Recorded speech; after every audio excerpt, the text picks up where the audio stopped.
Boa noite, pessoal. Então, estamos começando aí a webconferência da disciplina de Gestão do Projeto Político Pedagógico e eu vou conversar aqui com o professor Adnilson José da Silva. Tudo bem, professor?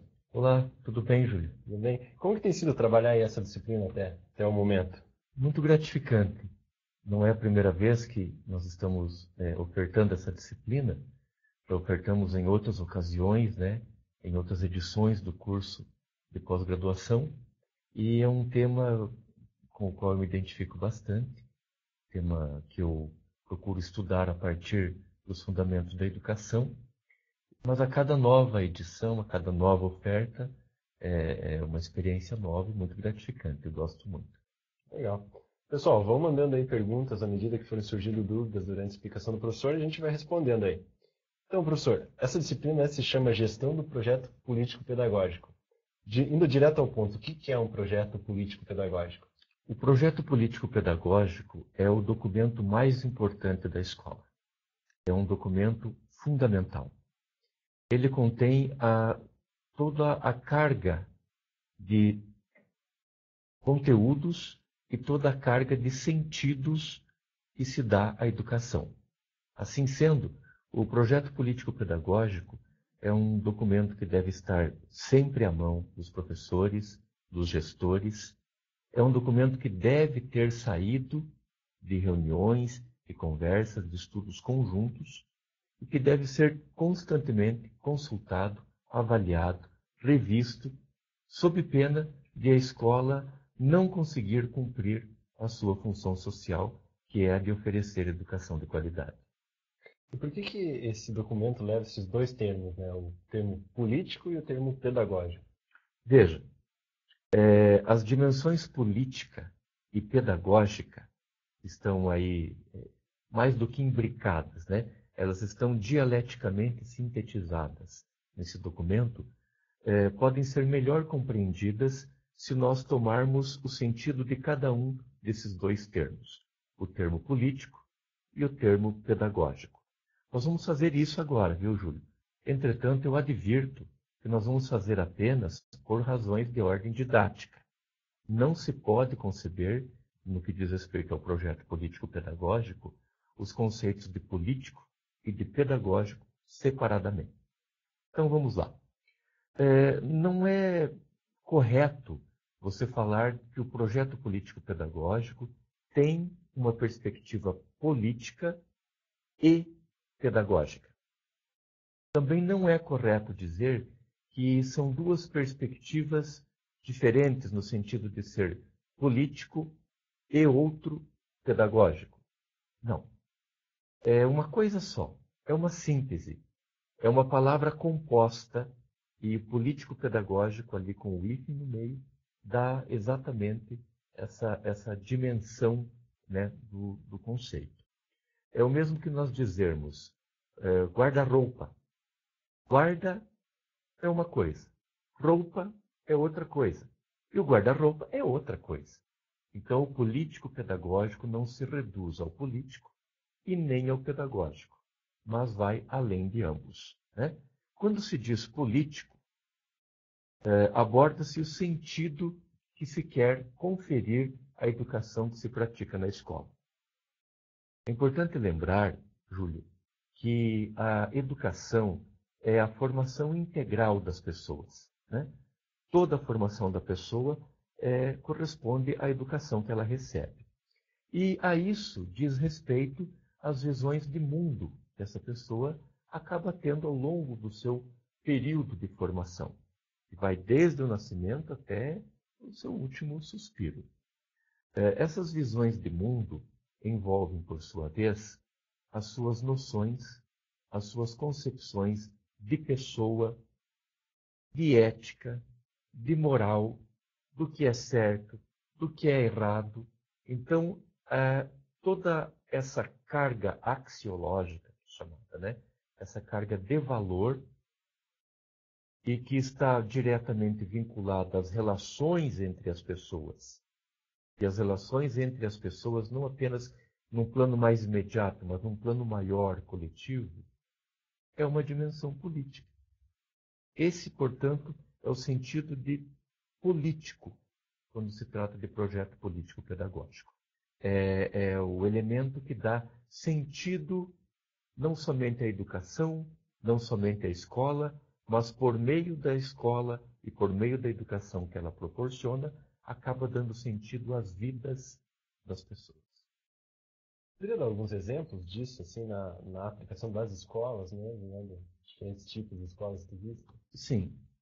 Vamos partir de dois tipos fundamentais de escolas que são bastante conhecidos e que são bons exemplos iniciais. Nós temos as escolas confessionais e temos as escolas laicas. O que é uma escola confessional? Uma escola confessional é uma instituição escolar vinculada a alguma igreja, alguma instituição religiosa. Então, a escola confessional tem, obrigatoriamente, toda a sua concepção político-pedagógica ligada a uma ideia de divindade e a toda uma série de valores, preceitos, princípios religiosos ligados a essa ideia de divindade, essa perspectiva de divindade. Nós podemos citar como exemplo escolas cristãs, católicas ou evangélicas, ou espíritas. Nós podemos citar também escolas judaicas, escolas islâmicas, são modelos de escolas religiosas ou escolas confessionais, que confessam alguma religião. Por outro lado, nós temos escolas laicas. Importa observar bem que a escola laica tem uma outra orientação político-pedagógica. Ela não se vincula à ideia de uma divindade e nem aos princípios religiosos ancorados numa ideia de divindade. Isso não quer dizer, Júlio, que uma escola laica seja uma escola ateia ou uma escola que procura promover o ateísmo entre seus alunos. Não é isso. Uma escola laica é uma escola que não aborda questões religiosas e que também não deve se deixar influenciar por perspectivas religiosas. Uma escola laica é fundamentada, sobretudo, numa perspectiva científica. Okay? Então, nós entendemos que essas são duas orientações político-pedagógicas fundamentais, né, para entendermos aqui como exemplos. Uma perspectiva religiosa de escolas confessionais e uma perspectiva laica de escolas não confessionais, lembrando que todas as escolas públicas são escolas laicas. E, nesse contexto, a gente pode dizer que as orientações políticas variam muito? Sim, tanto quanto a própria política varia praticamente ao infinito, né? As orientações políticas de político-pedagógico das escolas também variam bastante. E aqui reside, Júlio, a importância de se estudar bem os chamados fundamentos da educação. Fundamentos da educação, nos cursos de formação de professores, os cursos de licenciatura, compreendem filosofia, sociologia, história, economia, psicologia, antropologia, que são áreas do conhecimento que dão fundamentação humanística e também científica aos cursos de formação de professores. Por que eu digo que isso é importante? Pelo seguinte, ao estudar os fundamentos da educação, você vai estudar o cristianismo, vai estudar o marxismo, vai estudar o liberalismo, vai estudar o neoliberalismo e por aí afora. Okay?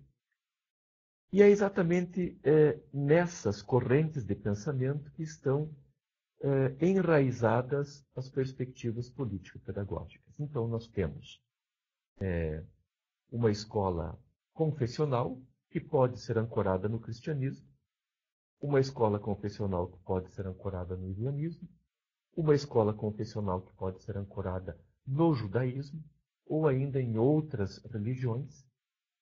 Nós temos as escolas laicas, que podem ter uma orientação crítica, e aí os fundamentos serão buscados lá no marxismo, principalmente. Uma escola liberal, cujos fundamentos serão buscados na social-democracia. Nós podemos ter uma escola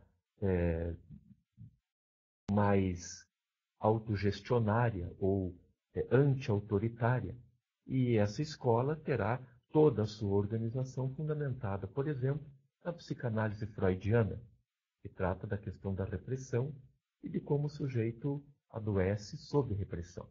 Então, por aí adiante a gente vai vendo, né, que conforme variam as correntes filosóficas, variam as possibilidades de orientação política nas escolas. Lembrando que cada uma dessas orientações políticas vai dar sentido tanto à educação que se pratica na escola, quanto à própria escola e quanto à visão de mundo dos alunos.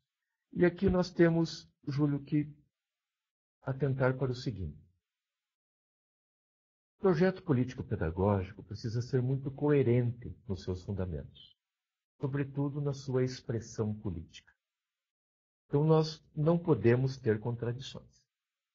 Uma escola laica, por exemplo, não pode ter no seu projeto político-pedagógico referências a obras de Santo Agostinho, São Tomás de Aquino, do padre Reginaldo Manzotti, entende? Ou referências à própria Bíblia, ao Alcorão. Não pode. Por quê? Porque os fundamentos laicos são fundamentos totalmente isentos de influências religiosas. Se for uma escola, por exemplo, de orientação crítica, deve obrigatoriamente ter no seu projeto político-pedagógico uma fundamentação em uma literatura crítica. Deve apresentar os conceitos básicos dessa orientação crítica. E não apenas dizer lá no início do projeto político-pedagógico: aqui nessa escola vamos desenvolver a capacidade crítica dos alunos, e a partir de então não usar mais nem a palavra crítica, quem dirá colocar o conceito de crítica, e quem dirá mencionar em que corrente filosófica, política, exatamente esse conceito de crítica está ancorado. E a escola, ela pode ser vinculada a algum partido político? Não. A escola não pode e não deve ser vinculada a algum partido político. Não importa se a escola é municipal, ou estadual, ou federal. A escola não deve ser vinculada ao partido político do presidente, ou do governador, ou do prefeito, ou do vereador. Não pode. Partidos políticos, já que a escola não é a única instituição formadora na vida das pessoas, né? Há muitas outras instituições formadoras. O partido político é uma dessas instituições formadoras. Então, os partidos políticos já são órgãos de formação. Eles já têm na sociedade uma função formativa. Então, os quadros políticos, os filiados políticos, eles encontram no seu partido a sua escola. Certo?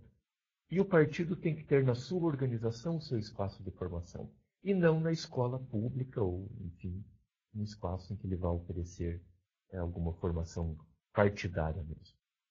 E falando algo bastante atual aí, que é o movimento Escola Sem Partido. Qual que é a sua opinião em relação a isso, professor, partindo disso que você acabou de falar? O movimento Escola Sem Partido guarda em si uma grande contradição. Ele tem eleito por ele mesmo apenas um inimigo. E esse inimigo quem é? É a orientação crítica nas escolas.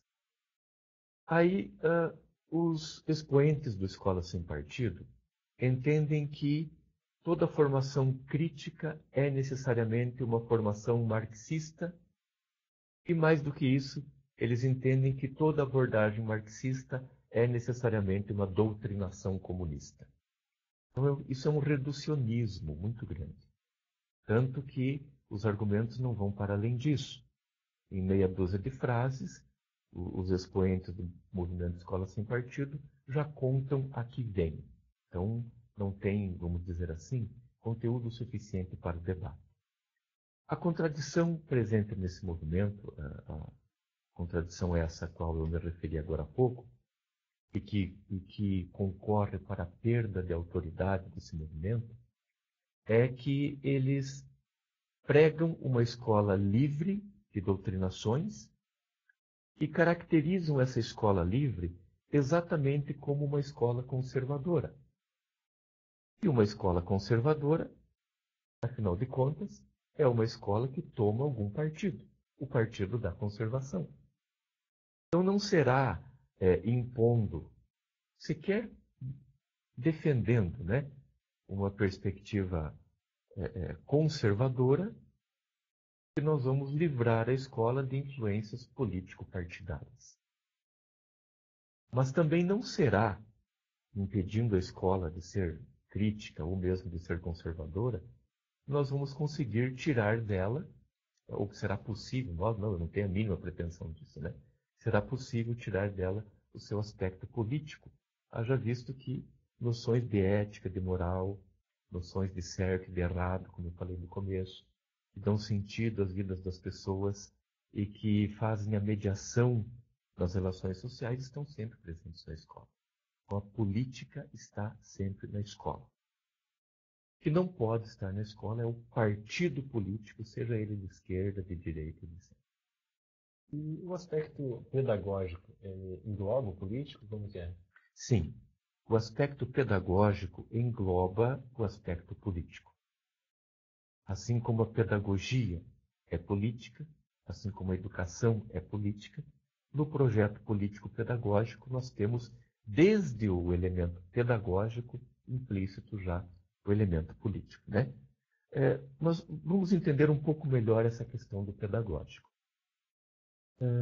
Quando se fala em pedagógico, se procura fazer referência à organização do tempo, à organização do espaço, à organização dos recursos materiais e também dos recursos humanos que estão ali disponíveis na escola para que ela cumpra a sua função social.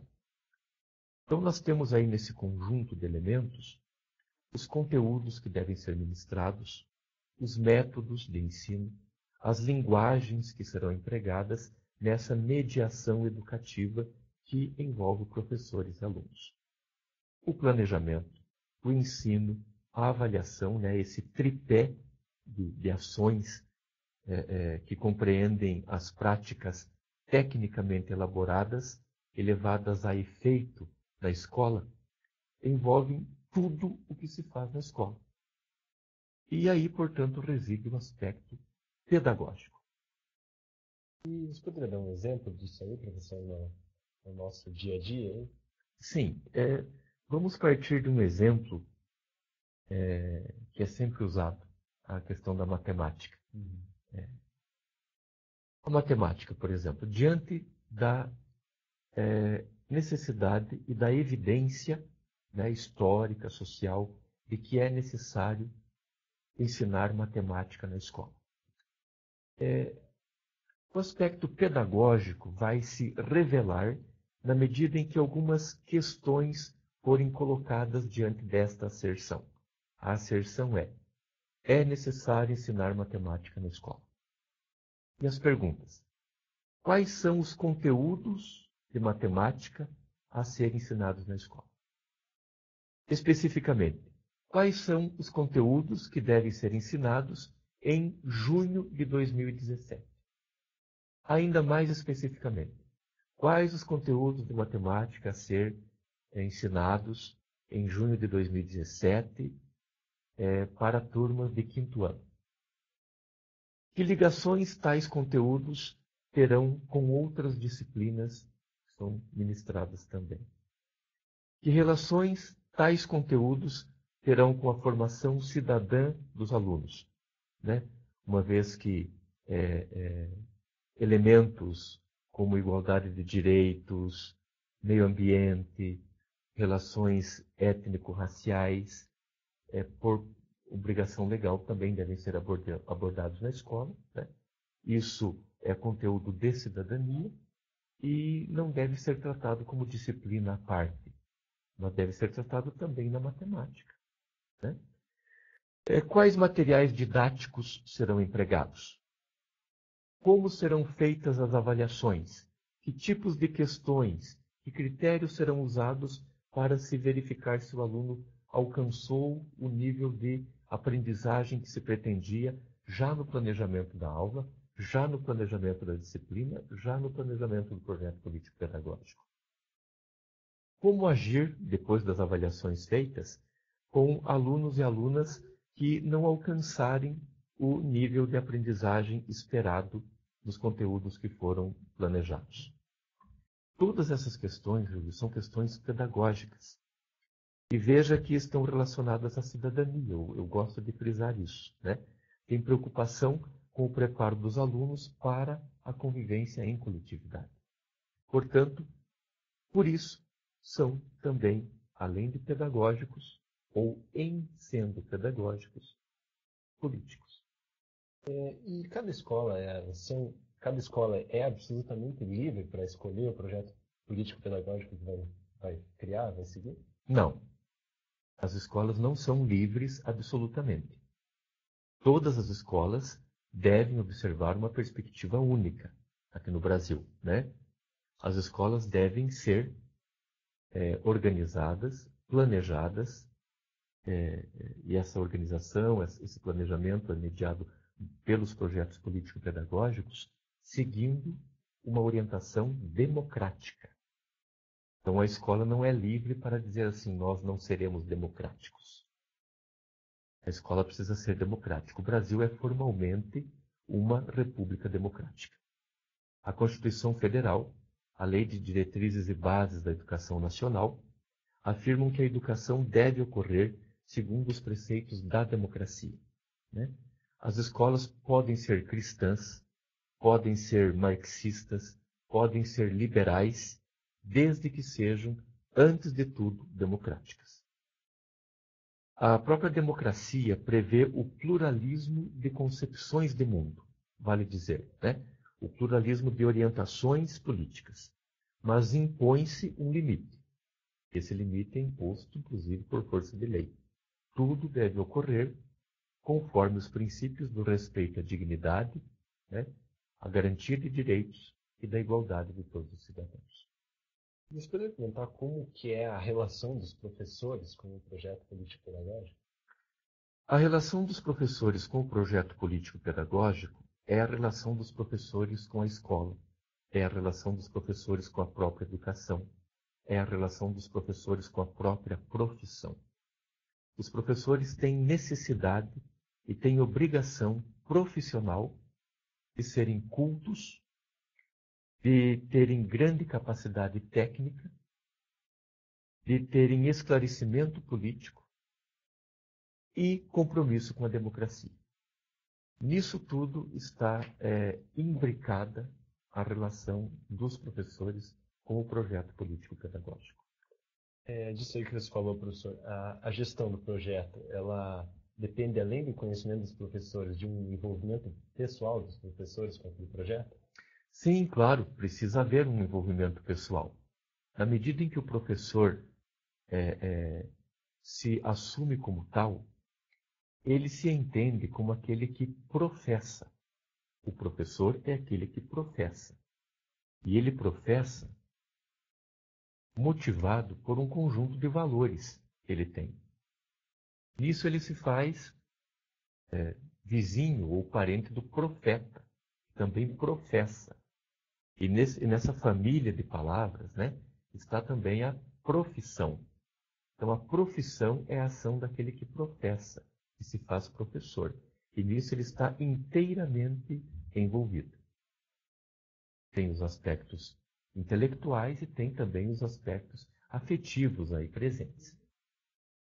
Os professores podem ser obrigados a participar da formação do projeto político-pedagógico? Na verdade, os professores são obrigados a participar, por força de lei, né? A LDB prevê que todos devem participar da elaboração, da avaliação dos encaminhamentos do projeto político-pedagógico. Quem não faz isso está agindo contra a lei. E quem não faz com qualidade está dando mostras de que precisa estudar mais. E os pais dos alunos, né, eles podem participar do projeto? Essa questão é bastante interessante. Os pais dos alunos sempre são chamados para participar da vida da escola. E é muito importante que pais de alunos participem da vida da escola. Entretanto, a palavra final no que diz respeito ao projeto político-pedagógico sempre será dos professores. Os pais devem ser sempre informados sobre o projeto político-pedagógico da escola. Mas eu reitero, quem tem autoridade e responsabilidade profissionais sobre o projeto político-pedagógico da escola são os professores. Eu insisto nisso, Júlio, porque há um entendimento errado de que a escola, por ser democrática, deve ser aberta a tudo e a todos. E não é assim. Padres, pastores, pais de santo, vereadores, líderes comunitários são constantemente convidados, quando não se convidam, né, cá entre nós, para dar palestras ou para desenvolver algum projeto nas escolas. É preciso tomar muito cuidado com isso. E por que eu te digo isso, Júlio? Porque líderes religiosos, líderes partidários já têm os seus espaços de formação. Eles já agem como formadores nos seus respectivos espaços, né? Junto às pessoas que são ligadas às igrejas ou que são ligadas aos partidos políticos. Então eu entendo que a escola vai ganhar bastante se ela escolher alguém que tenha alguma perspectiva laica em relação a algum conteúdo a ser tratado na escola. Por exemplo, se a escola quiser tratar algum assunto referente à religião e religiosidade, antes de convidar um padre, um pastor, que tem lá toda a sua concepção moral sobre isso, né? Convide alguém que tenha alguma isenção moral em relação a isso e tenha formação suficiente para abordar com propriedade o assunto. No caso, um historiador, um sociólogo, um teólogo laico e por aí afora. A escola é um local de conhecimento acadêmico e não um local de convencimento religioso ou político. Para citar um exemplo aqui, Júlio, eu já tomei conhecimento de escolas públicas que colocaram nos seus projetos político-pedagógicos, né, o planejamento anual, prevendo uma série de palestras sobre sexualidade para adolescentes, palestras essas que seriam ministradas por padres e por pastores da comunidade. Eu entendo que os padres e os pastores são pessoas muito importantes na comunidade. Entendo isso. Entretanto, eles têm uma perspectiva moral e não científica desse tema. Seria bem mais interessante se a escola procurasse profissionais mais indicados, com maior isenção. Por exemplo, psicólogos, enfermeiros, médicos, biólogos, né, sem nenhuma vinculação religiosa ou partidária. Vamos abrir um pouco lá para o pessoal que mandou algumas perguntas. A Paula, professor, como fica a questão histórica? Porque algumas referências religiosas fazem parte da história que é estudada. Muito interessante essa pergunta. Eu tenho alunas e alunos no curso de pedagogia em Chopinzinho, campus avançado da Unicentro em Chopinzinho. A cidade de Chopinzinho tem a sua história diretamente vinculada ao trabalho dos padres franciscanos. Então, é muito comum, né, que a vida da comunidade gira em torno da paróquia, da rádio, da praça, dos grupos de senhoras, enfim, e que a religião tem uma presença bastante forte nas vidas das pessoas por conta dessa sua presença histórica na constituição da cidade. Isso é importante? Sim, é importante. Por quê?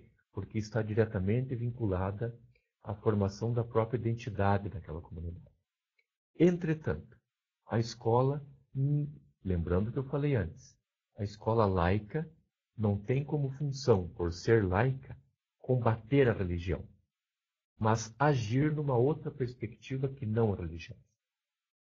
E a escola deve dar uma outra visão de mundo aos meninos e às meninas. Se predomina na comunidade uma visão religiosa, né, do mundo, uma visão sagrada do mundo, a escola não estará pecando, como dizer agora um termo bem religioso, né?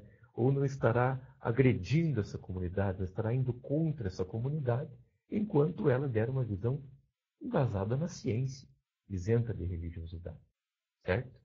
Então eu vejo, sem problema nenhum, que a história da comunidade seja abordada, que todos os sujeitos dessa história sejam devidamente valorizados. Entretanto, friso bastante. A escola é um lugar de ciência e de cultura isentos e laicos. Vamos lá, segunda pergunta, do Valdemir. Professor, sobre a lei das tendências pedagógicas, o que o senhor pode nos dizer? Olha, Valdemir, nós não temos uma lei sobre tendências pedagógicas, se é que eu entendi direito a sua pergunta. O que nós temos é uma legislação que afirma que a educação deve ser voltada para a formação dos sujeitos visando a cidadania. A lei cita formação para o trabalho e para a cidadania. E ela diz que isso tem que acontecer numa perspectiva democrática. As chamadas tendências pedagógicas, e nós podemos citar aqui as da educação brasileira, que estão ali elencadas, principalmente a partir da obra Escola e Democracia, do professor Dermeval Saliani. As não críticas, as crítico-reprodutivistas e para além da crítica, né? São tendências pedagógicas. A escola pode praticar uma teoria tradicional, uma teoria pedagógica tradicional? Pode. A escola pode ser histórico-crítica? Pode. A escola pode ser tecnicista? Sim, a escola pode ser tecnicista. Desde que, antes de ser tecnicista, ou histórico-crítica, ou escola novista, ela seja democrática. Isso é que deve ficar bastante claro. O que nos leva, Valdemir, a entender que a legislação não obriga a que se opte por alguma das tendências pedagógicas. Por outro lado, a lei também não impede que qualquer uma das tendências pedagógicas seja adotada como o norte do projeto político-pedagógico da escola. Tem uma pergunta lá da Ana. Vou esperar um pouquinho que está chegando. Professor, só enquanto a gente espera a pergunta, você poderia falar um pouco sobre como vai ser a avaliação dessa disciplina, então, saindo um pouco do conteúdo agora? Sim, eu procuro organizar, e aqui nós estamos falando de critérios pedagógicos, é bastante interessante, pertinente a essa nossa conversa. Eu organizo em EAD e em avaliações presenciais, a modalidade presencial, quero dizer, uma fórmula. Eu organizo as minhas avaliações sempre conforme essa fórmula.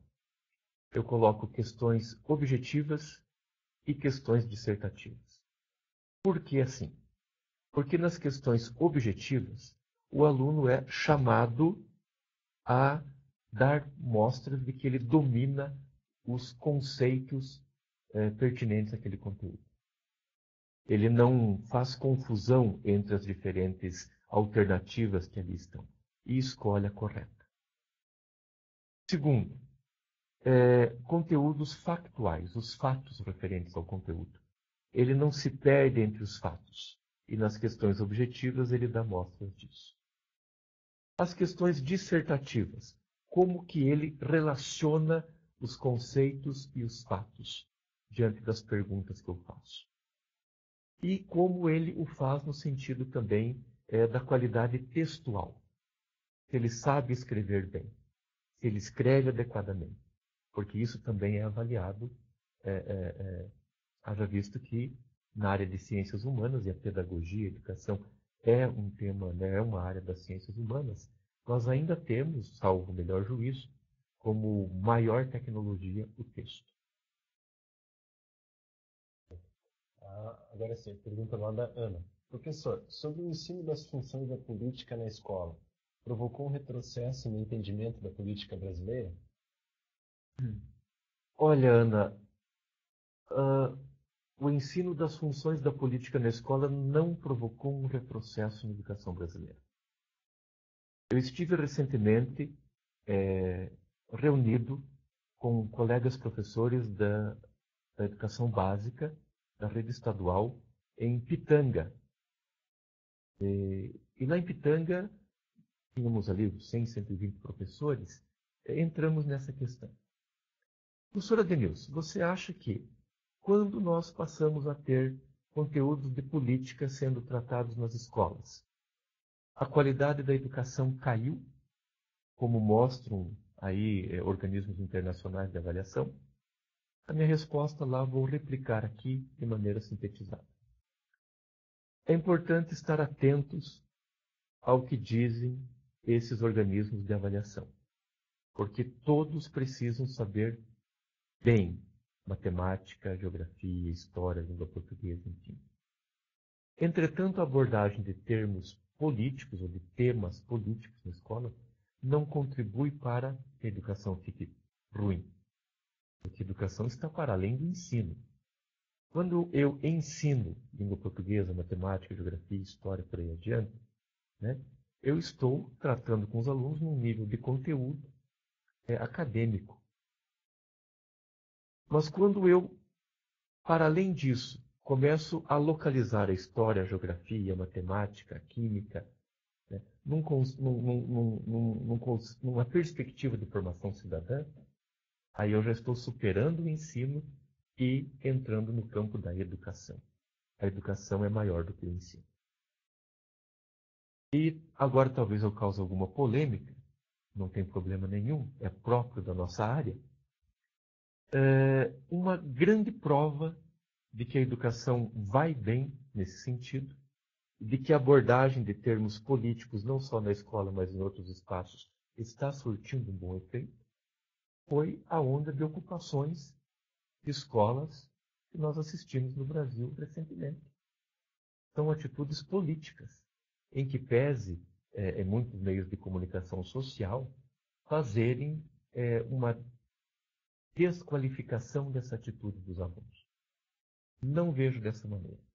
Entendo que a atitude das ocupações nas escolas não aconteceu à toa, aconteceu num momento de crise em que se debatia questões referentes à educação brasileira, né? Lei do ensino médio, escola sem partidos, isso tudo, e que os alunos organizaram-se pacificamente e mostraram para o Brasil, num grande movimento, né, a sua postura como sujeitos diretamente presentes, envolvidos nesse debate, nessa crise. Não. O Valdemir lá agradeceu a pergunta, né, a resposta que o professor deu aqui. E eu acho que ficamos por aqui, a gente já está chegando no nosso tempo máximo aí. Obrigado pela participação, professor. Eu agradeço a você, Júlio, agradeço a todos que nos acompanharam agora. Muito obrigado por sua confiança. Um grande abraço a todos e a gente se vê por aí. Obrigado pessoal, então. Até a próxima.